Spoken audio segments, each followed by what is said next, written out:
National anthem begins.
ಶುಭಾಶಯಗಳು.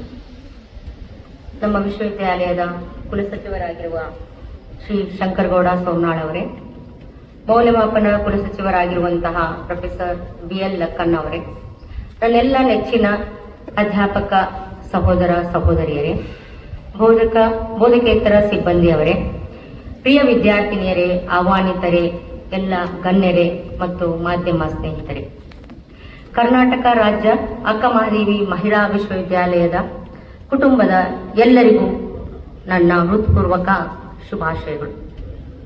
ಇಂದು ನಮ್ಮ ದೇಶದ 79ನೆಯ ಸ್ವತಂತ್ರ ದಿನಾಚರಣೆಯನ್ನ ವಿಜೃಂಭಣೆಯಿಂದ ನಾವೆಲ್ಲ ಆಚರಿಸ್ತಾ ಇದ್ದೀವಿ. ಈ ಸಂದರ್ಭದಲ್ಲಿ ನಾನು ಕರ್ನಾಟಕ ರಾಜ್ಯ ಅಕ್ಕಮಹಾದೇವಿ ಮಹಿಳಾ ವಿಶ್ವವಿದ್ಯಾಲಯದ ಕುಲಪತಿಯಾಗಿ ಮೊಟ್ಟ ಮೊದಲ ಬಾರಿಗೆ ನಿಮ್ಮೆದುರು ನಿಂತು ಮಾತನಾಡ್ತಾ ಇರುವುದು ನನಗೆ ಅತ್ಯಂತ ಹೆಮ್ಮೆ, ಗೌರವ ಮತ್ತು ಅತ್ಯಂತ ಆನಂದದ ಸಂಗತಿಯಾಗಿದೆ. ಈ ವೇದಿಕೆಯಲ್ಲಿ ಮಾತನಾಡುವುದು ನನ್ನ ಪಾಲಿಗೆ ಅಪಾರ ಗೌರವವಷ್ಟೇ ಅಲ್ಲ, ಒಂದು ಗುರುತರವಾದಂತಹ ಹೊಣೆಗಾರಿಕೆಯಾಗಿದೆ, ಒಂದು ಸಂಕಲ್ಪವಾಗಿದೆ, ಅಷ್ಟೇ ಅಲ್ಲದೆ ಒಂದು ಸೇವಾ ಅವಕಾಶ ಅಂತ ನಾನಿಲ್ಲಿ ಭಾವಿಸಿಕೊಳ್ತಾ ಇದ್ದೀನಿ. ಮಹಿಳೆಯರಿಗೆ, ಅದರಲ್ಲಿಯೂ ಗ್ರಾಮೀಣ ಪ್ರದೇಶದ ಹಿಂದುಳಿದ ಪ್ರದೇಶದ ಮಹಿಳೆಯರಿಗೆ ಸುಲಭವಾಗಿ ಉನ್ನತ ಶಿಕ್ಷಣ ದೊರೆಯುವಂತೆ ಮಾಡುವಲ್ಲಿ ನಮ್ಮ ವಿಶ್ವವಿದ್ಯಾಲಯ ಹಲವಾರು ಕಾರ್ಯಕ್ರಮಗಳನ್ನು ಹಮ್ಮಿಕೊಂಡಿದೆ. ರಾಜ್ಯದ ಉನ್ನತ ಶಿಕ್ಷಣ ಕ್ಷೇತ್ರದಲ್ಲಿ ನಮ್ಮ ವಿಶ್ವವಿದ್ಯಾಲಯ ತನ್ನದೇ ಆದಂತಹ ವಿಶಿಷ್ಟ ಸ್ಥಾನವನ್ನ ಗಳಿಸಿಕೊಂಡದ ಅಂತ ಹೇಳಲಿಕ್ಕೆ ನನಗೆ ಹೆಮ್ಮೆ ಅನಿಸ್ತದ. ಈ ಕಾರ್ಯದಲ್ಲಿ ವಿಶ್ವವಿದ್ಯಾಲಯದ ಎಲ್ಲ ಅಧಿಕಾರಿಗಳು, ಬೋಧಕೇತರ ಸಿಬ್ಬಂದಿಗಳು ಕೂಡ ಸಾಕಷ್ಟು ಪರಿಶ್ರಮವನ್ನ ಪಟ್ಟಿದಾರ ಅಂತ ನಾನಿಲ್ಲಿ ಹೇಳಲಿಕ್ಕೆ ಇಷ್ಟಪಡ್ತೀನಿ. ನಮಗೆ ಹಲವಾರು ಇತಿಮಿತಿಗಳದಾವ. ಆ ಇತಿಮಿತಿಗಳ ಮಧ್ಯದಲ್ಲಿಯೂ ಕೂಡ ವಿಶ್ವವಿದ್ಯಾಲಯ ಸಾಕಷ್ಟು ಬೆಳವಣಿಗೆಯನ್ನ ಕಂಡಿದ್ದು. ಸೊ ಈ ಬೆಳವಣಿಗೆಯಲ್ಲಿ ಪ್ರತಿಯೊಬ್ಬರ ಕಾಣಿಕೆ, ಕೊಡುಗೆ ಇದೆ ಅಂತ ನಾನಿಲ್ಲಿ ಎಲ್ಲರ ಕೊಡುಗೆಗಳನ್ನ ಸ್ಮರಿಸ್ತೇನೆ ಮತ್ತು ನಿಮಗೆಲ್ಲರಿಗೂ ಕೂಡ ಹೃತ್ಪೂರ್ವಕವಾಗಿ ಅಭಿನಂದನೆಗಳನ್ನ ಈ ಸಂದರ್ಭದಲ್ಲಿ ನಾನು ಅರ್ಪಿಸ್ತೇನೆ. ಈ ದಿನದ ಬೆಳಕು ನಮ್ಮ ಹೃದಯದಲ್ಲಿ ಸ್ವಾತಂತ್ರ್ಯದ ದೇಶಾಭಿಮಾನವನ್ನ, ಬಲಿದಾನ ಮತ್ತು ಜನಸೇವೆ ಎಂಬ ಮೌಲ್ಯಗಳನ್ನ ನಮ್ಮಲ್ಲಿ ಮತ್ತೆ ಜಾಗೃತಿಗೊಳಿಸುವಂತಹ ಒಂದು ಪ್ರಯತ್ನವಾಗಿದೆ. 1947 ಆಗಸ್ಟ್ 15ರಂದು ನಮ್ಮ ದೇಶ ನೂರಾರು ಕಾಲಗಳವರೆಗೆ, ನೂರಾರು ವರ್ಷಗಳವರೆಗೆ ವಸಾಹತುಶಾಹಿ ದಾಸ್ಯದಲ್ಲಿ ಮುಳುಗಿತ್ತು. ಅದರಿಂದ ಮುಕ್ತವಾದಂತಹ ಒಂದು ಶುಭ ದಿನ, ಸುದಿನ ಇದು. ಈ ದಿನ ನಮ್ಮ ಆತ್ಮಸಮ್ಮಾನದ ದಿನ ಅಷ್ಟೇ ಅಲ್ಲ, ಪ್ರಜಾಸತ್ತಾತ್ಮಕತೆಯನ್ನ ಎತ್ತಿ ಹಿಡಿದಂತಹ ಭಾರತದ ಒಂದು ಜನ್ಮ ದಿನವೂ ಕೂಡ ಹೌದಾಗಿದೆ. ಮಹಿಳೆಯರ ಧೈರ್ಯ ಈ ದಿನ ಭಾರತದ ಇತಿಹಾಸದಲ್ಲಿ ಒಂದು ಚಿರಸ್ಮರಣೀಯವಾದಂತಹ ದಿನ ಅಂತ ನಾನಿಲ್ಲಿ ಹೇಳಲಿಕ್ಕೆ ಇಷ್ಟಪಡ್ತೀನಿ. ದೀರ್ಘಕಾಲದ ಸ್ವಾತಂತ್ರ್ಯ ಹೋರಾಟ, ಅನೇಕ ಕ್ರಾಂತಿಕಾರಿ ಹೋರಾಟಗಾರರ ತ್ಯಾಗ, ಮಹಿಳೆಯರ ಹೋರಾಟ, ರೈತರ, ಕಾರ್ಮಿಕರ, ಎಲ್ಲ ವರ್ಗದ ಜ್ಞಾನಿಗಳ, ಸಾಮಾನ್ಯ ಜನರ ಹೋರಾಟದ ಪ್ರತಿಫಲ ಇಲ್ಲಾಗಿದೆ. All came together to give us the gift of a great gift of freedom and independence. ಇಂದು ನಾವು ಧ್ವಜಾರೋಹಣ ಮಾಡಿ ರಾಷ್ಟ್ರಗೀತೆಯನ್ನ ಹೇಳುವಾಗ ಕೇವಲ ಇದೊಂದು ಆಚರಣೆಯನ್ನ ನಾವು ಮಾಡ್ತಾ ಇಲ್ಲ, ಬದಲಾಗಿ ನಾವು ಈ ಎಲ್ಲ ನಮ್ಮ ಪೂರ್ವಿಕರ ಕನಸುಗಳನ್ನ ನೆನಪಿಸಿಕೊಳ್ಳುವಂತಹ ಒಂದು ಸುದಿನವಾಗಿ ಇಂದು ನಾವು ಆಚರಣೆಯನ್ನ ಮಾಡ್ತಾ ಇದ್ದೀವಿ. ಲಕ್ಷಾಂತರ ಜನ ಪ್ರಾಣ ತ್ಯಾಗ, ಬಲಿದಾನಗಳಿಂದಾಗಿ ನಮಗೆ ಸ್ವಾತಂತ್ರ್ಯವನ್ನ ಒದಗಿಸಿಕೊಟ್ಟಿದ್ದಾರೆ. ಬ್ರಿಟಿಷರ ದಾಸ್ಯದಿಂದ ಮುಕ್ತಿ ನಮಗೆ ದೊರೆತದ. ನಮ್ಮ ಹಿರಿಯರ ತ್ಯಾಗ, ಬಲಿದಾನಗಳಿಗೆ ಇಂದು ಅರ್ಥ ಬರಬೇಕಾದ್ರ ದೇಶದ ಜನಸಾಮಾನ್ಯರ ಜೀವನ ಹಸನಾಗಬೇಕಾದಂತಹ ಅಗತ್ಯ ಇದೆ. ಆ ಕಾರ್ಯದಲ್ಲಿ ನಾವೆಲ್ಲರೂ ಕೈಜೋಡಿಸಿ ದುಡಿಯುವಂತಹ ಅಗತ್ಯವೂ ಕೂಡ ಅಷ್ಟೇ ಕಂಡು ಬರ್ತದ. ಸ್ವಾತಂತ್ರ್ಯ ದಿನಾಚರಣೆ ಪ್ರತಿಯೊಬ್ಬ ಭಾರತೀಯನು ಗೌರವಪೂರ್ವಕವಾಗಿ ಆಚರಿಸಬೇಕಾದಂತಹ ದಿನವಾಗಿದೆ.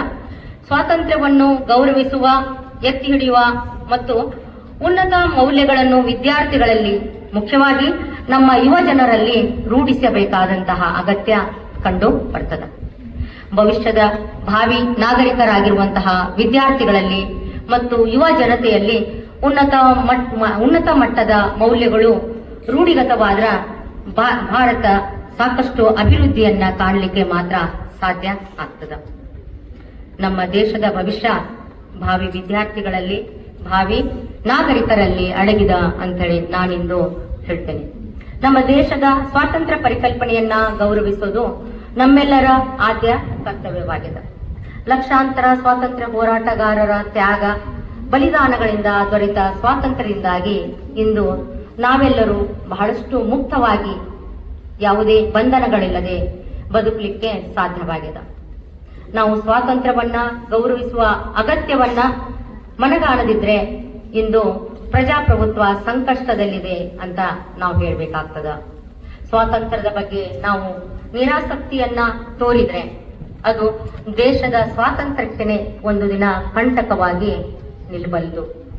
ಈ ಹಿನ್ನೆಲೆಯಲ್ಲಿ ಯುವ ಜನರು, ನನ್ನ ನೆಚ್ಚಿನ ಎಲ್ಲ ವಿದ್ಯಾರ್ಥಿನಿಯರು ದೇಶಭಕ್ತಿ, ಸ್ವಾತಂತ್ರ್ಯದ ಮೌಲ್ಯಗಳ ಬಗ್ಗೆ ಅರಿವನ್ನ ಮೂಡಿಸಿಕೊಂಡು ಗೌರವವನ್ನ ಮೂಡಿಸುವುದು ಇಂದು ನಮ್ಮೆಲ್ಲರ ಆದ್ಯ ಕರ್ತವ್ಯವಾಗಿದೆ.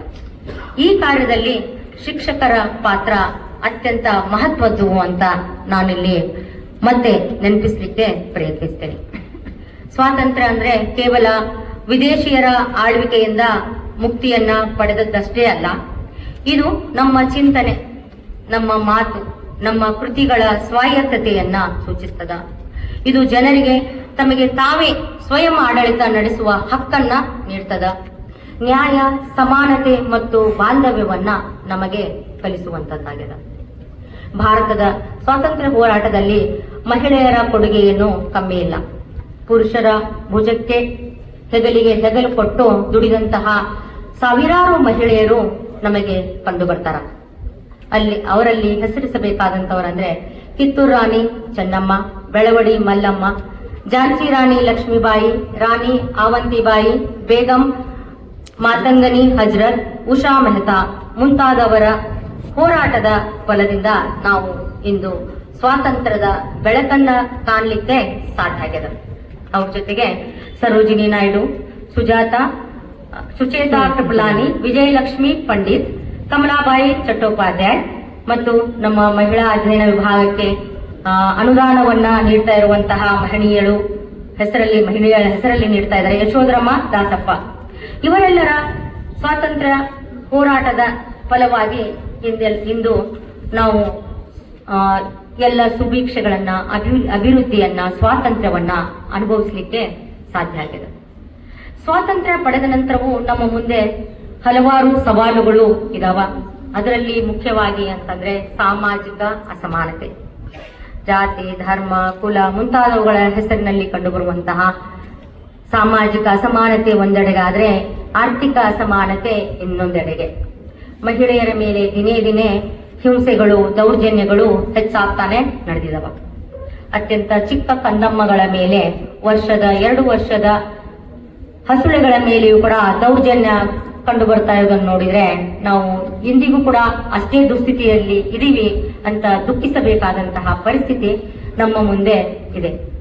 ಅನಕ್ಷರತೆ, ನಿರುದ್ಯೋಗ, ಪರಿಸರ ಹಾನಿಯಂತಹ ಸಮಸ್ಯೆಗಳು ಇನ್ನೂ ನಮ್ಮ ಮುಂದೆ ಸಾಕಷ್ಟು ಬೃಹದಾಕಾರದಲ್ಲಿಯೇ ಕಂಡು ಬರ್ತವೆ. ಇವೆಲ್ಲವುಗಳನ್ನ ನಿವಾರಿಸುವಲ್ಲಿ ನಮ್ಮಲ್ಲಿ ಜಾಗೃತಿ, ನಿಷ್ಠೆ, ಕ್ರಿಯಾಶೀಲತೆ ಅಷ್ಟೇ ಅಗತ್ಯವಾಗಿದೆ. ವಿಶ್ವವಿದ್ಯಾಲಯಗಳು ಈ ನಿಟ್ಟಿನಲ್ಲಿ ಸಾಕಷ್ಟು ಪ್ರಮುಖ ಪಾತ್ರವನ್ನ ವಹಿಸಬೇಕಾಗ್ತದ ಅಂತ ನಾನಿಲ್ಲಿ ಹೇಳ್ತೇನೆ. ನಮ್ಮ ವಿಶ್ವವಿದ್ಯಾಲಯ ಅಕ್ಕ ಮಹಾದೇವಿಯ ಹೆಸರನ್ನ ಧರಿಸಿರುವುದು ನಮಗೆಲ್ಲ ಅತ್ಯಂತ ಹೆಮ್ಮೆಯ ವಿಷಯವಾಗಿದೆ. ಅಕ್ಕ ಮಹಾದೇವಿ ನಮಗೆಲ್ಲ ಗೊತ್ತಿರುವಂಗೆ ಕೇವಲ ಧಾರ್ಮಿಕ ಕವಿತ್ರಿ ಅಷ್ಟೇ ಅಲ್ಲ, ಅವಳು ನಮ್ಮೆಲ್ಲರ ಮಹಿಳೆಯರ ಸ್ವಾಭಿಮಾನದ, ಸಬಲೀಕರಣದ, ಆತ್ಮಗೌರವದ ಪ್ರತೀಕವಾಗಿದ್ದಾಳೆ. ಅಕ್ಕ ಮಹಾದೇವಿ ತಮ್ಮ ಆತ್ಮಗೌರವ, ಸ್ವತಂತ್ರ ಚಿಂತನೆಗಳಿಂದ, ನೈತಿಕ ಬಲದಿಂದ 12ನೇ ಶತಮಾನದಲ್ಲಿಯೇ ಮಹಿಳಾ ಸಬಲೀಕರಣ ಮತ್ತು ಶಕ್ತಿಯ ಪ್ರತೀಕವಾಗಿ ಮೆರೆದಂತವಳು ಅಕ್ಕ ಮಹಾದೇವಿ ತಾಯಿ. ನಾವು ಇಲ್ಲಿ ಬೆಳೆಸುವ ಪ್ರತಿಯೊಬ್ಬ ವಿದ್ಯಾರ್ಥಿನಿಯೂ ಅಕ್ಕನ ಧೈರ್ಯವನ್ನ, ಅಕ್ಕನ ಆತ್ಮವಿಶ್ವಾಸವನ್ನ ಮತ್ತು ಅವಳ ಜ್ಞಾನ ತಪಸ್ಸಿನ ವಂಶಸ್ಥಳಾಗಿ ಮೂಡಿ ಬರಬೇಕನ್ನೋದು ನಮ್ಮೆಲ್ಲ ಅಧ್ಯಾಪಕರ ಮತ್ತು ನಮ್ಮೆಲ್ಲ ಸಿಬ್ಬಂದಿಗಳ ಆಶಯ ಆಗಿದೆ. ಇಲ್ಲಿ ವಿದ್ಯಾಭ್ಯಾಸ ಪಡೆಯುತ್ತಾ ಇರುವಂತಹ ಪ್ರತಿಯೊಬ್ಬ ವಿದ್ಯಾರ್ಥಿನಿಯು ಪದವಿ ಪಡೆದು ಕೇವಲ ಉದ್ಯೋಗಸ್ಥಳ ಆಗುವಷ್ಟೇ ಅಲ್ಲ, ಅವಳು ಸಮಾಜದ ಪರಿವರ್ತನೆಗೆ ದಾರಿ ತೋರುವಂತವಳಾಗಬೇಕು ಅನ್ನೋದು ನಮ್ಮೆಲ್ಲರ ಅಭಿಲಾಷೆ. ಸಂಸ್ಕೃತಿಯ ಸಂರಕ್ಷಕಿಯಾಗಬೇಕು, ವಿಜ್ಞಾನದ ಸಂಶೋಧಕಿಯಾಗಬೇಕು, ಮಾನವೀಯ ಮೌಲ್ಯಗಳ ಹರಿಕಾರಳಾಗಿ ಅವಳು ಬಾಳ್ಬೇಕು ಅನ್ನೋದು ನಮ್ಮೆಲ್ಲರ ಅಭಿಲಾಷೆ. 21ನೇ ಶತಮಾನದಲ್ಲಿ ಮಹಿಳಾ ಸ್ವಾತಂತ್ರ್ಯ ಅಂದ್ರೆ ಸಮಾನ ಅವಕಾಶ ಮತ್ತು ಸುಭದ್ರವಾದಂತಹ ಸುರಕ್ಷಿತ ವಾತಾವರಣವನ್ನ ಒದಗಿಸೋದು, ನಿರ್ಬಂಧರಹಿತವಾದಂತಹ ಅಭಿವ್ಯಕ್ತಿಯ ವಾತಾವರಣವನ್ನ ಸೃಷ್ಟಿಸುವುದಾಗಿದೆ. ಅಂತ ವಾತಾವರಣವನ್ನ ಸೃಷ್ಟಿಸುವಲ್ಲಿ ಮಹಿಳಾ ವಿಶ್ವವಿದ್ಯಾಲಯದ ಪಾತ್ರ ಬಹಳಷ್ಟು ಮುಖ್ಯವಾಗಿದೆ ಅಂತ ನಾನಿಲ್ಲಿ ಭಾವಿಸ್ತೇನೆ. ಸ್ವಾತಂತ್ರ್ಯವನ್ನ ಕಾಪಾಡಿಕೊಳ್ಳುವ ಶಕ್ತಿಯು ಮುಖ್ಯವಾಗಿ ಶಿಕ್ಷಣದಲ್ಲಿಯೇ ಇದೆ. ಶಿಕ್ಷಣ ಒಂದು ಶಕ್ತಿ. ಶಿಕ್ಷಣ ಕೇವಲ ಪದವಿ ಪಡೆಯೋದಷ್ಟೇ ಅಲ್ಲ, ಅದು ಚಿಂತನೆಗೆ ಬಲವನ್ನ ಒದಗಿಸ್ತದ, ಸಮಾಜಕ್ಕೆ ದೃಷ್ಟಿಯನ್ನ ಒದಗಿಸುವಂಥದ್ದು, ವ್ಯಕ್ತಿತ್ವಕ್ಕೆ ದಿಕ್ಕನ್ನ ತೋರಿಸುವಂತದ್ದಾಗಿದೆ. ಮಹಿಳೆಯರು ಶಿಕ್ಷಣದ ಮೂಲಕ ಸ್ವಾವಲಂಬಿಗಳಾದಾಗ ಮಾತ್ರ ದೇಶದ ಸಮಗ್ರ ಅಭಿವೃದ್ಧಿ ಸಾಧ್ಯ ಆಗ್ತದೆ.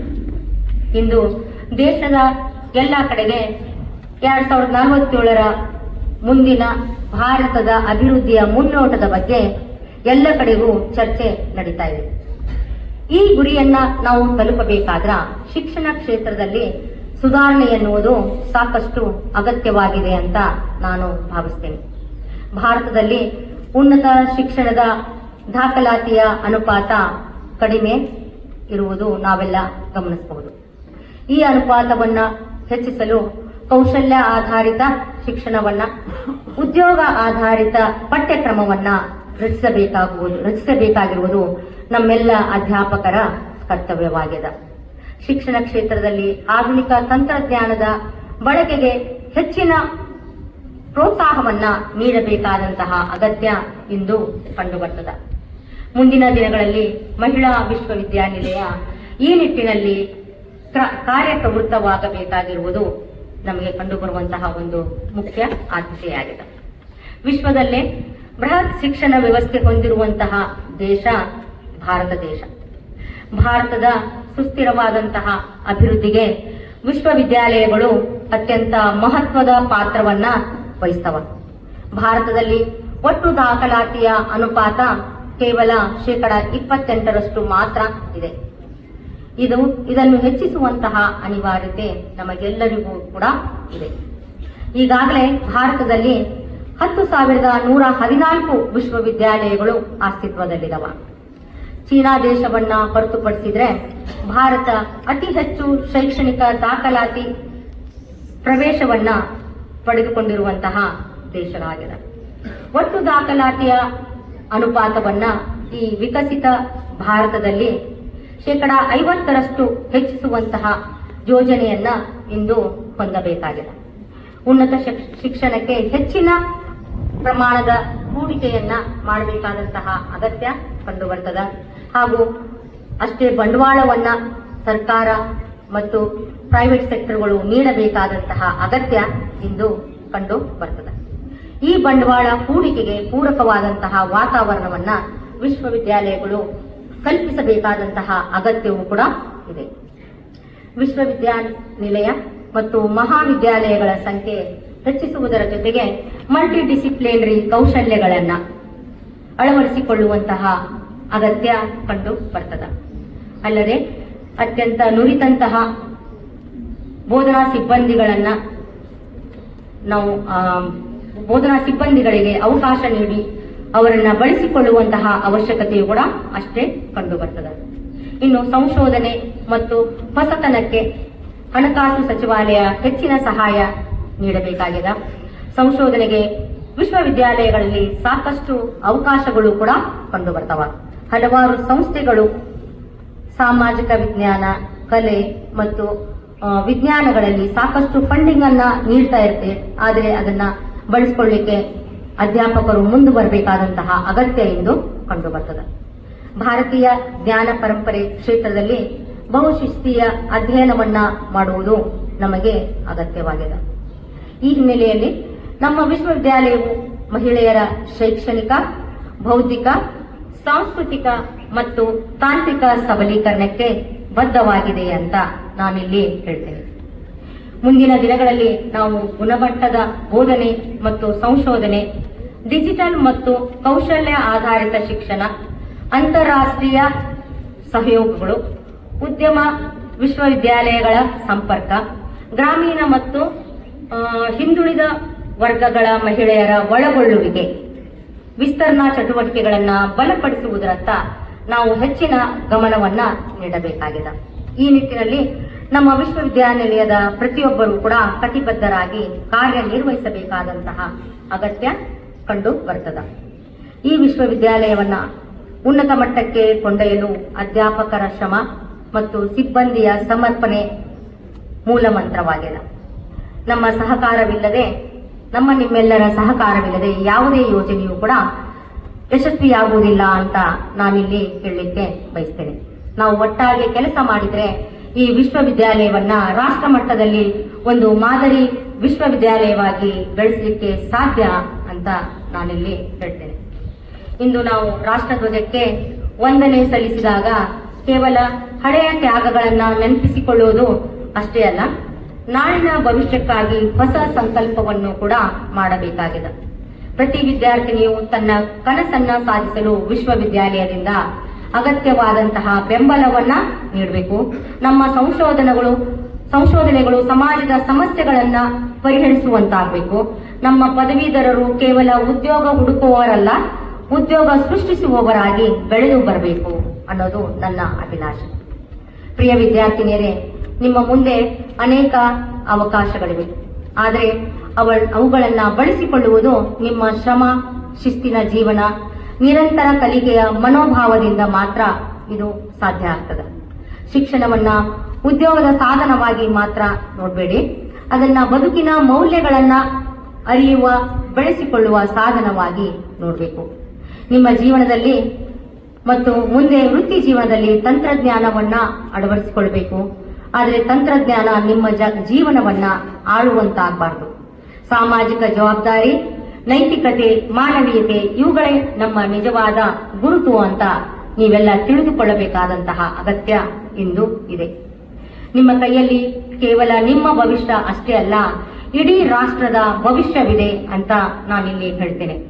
ನೀವು ಸಾಮಾಜಿಕ ಜವಾಬ್ದಾರಿಯನ್ನ ಅರಿತು ನೈತಿಕತೆ, ದೇಶಭಕ್ತಿ ಮತ್ತು ಮಾನವೀಯತೆ ಎಂಬ ಮೌಲ್ಯಗಳನ್ನ ಜೀವನದಲ್ಲಿ ಅಳವಡಿಸಿಕೊಳ್ಬೇಕು.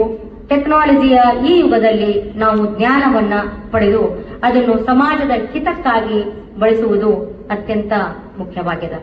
ಸ್ವಾತಂತ್ರ್ಯ ದಿನದ ಉತ್ಸವವು ಕೇವಲ ಹಬ್ಬವಲ್ಲ, ಇದು ನಮ್ಮ ಇತಿಹಾಸದ ನೆನಪು, ನಮ್ಮ ಪ್ರಜಾಸತ್ತಾತ್ಮಕತೆಯ ಹಾದಿಯ ಪ್ರೇರಣೆ, ನಮ್ಮ ಭವಿಷ್ಯದ ಹೊಣೆಗಾರಿಕೆಯಾಗಿದೆ. ನಾವು ಇಂದು ನೆಟ್ಟ ಬೀಜಗಳು ನಾಳೆ ಭವ್ಯವಾದ ಮರಗಳಾಗಿ ಬೆಳೆಯಬೇಕು. ನಮ್ಮ ವಿದ್ಯಾರ್ಥಿನಿಯರು ಜ್ಞಾನ ದೇಗುಲಗಳಾಗಿ, ಜ್ಞಾನ ದೀಪಗಳಾಗಿ, ಮೌಲ್ಯ ಮತ್ತು ಸೇವಾಭಾವದಿಂದ ದೇಶವನ್ನ ಮುಂದಾಳತ್ವ ವಹಿಸಿ ನಡೆಸಬೇಕು ಅಂತ ನಾನು ತಮ್ಮಲ್ಲಿ ಮನವಿ ಮಾಡಿಕೊಡ್ತಾ, ನನಗೆ ಮಾತಾಡಲಿಕ್ಕೆ ಅವಕಾಶ ಕೊಟ್ಟ ತಮ್ಮೆಲ್ಲರಿಗೂ ಕೂಡ ಅಭಿನಂದನೆಗಳು. ಜೈ ಹಿಂದ್, ಜೈ ಕರ್ನಾಟಕ.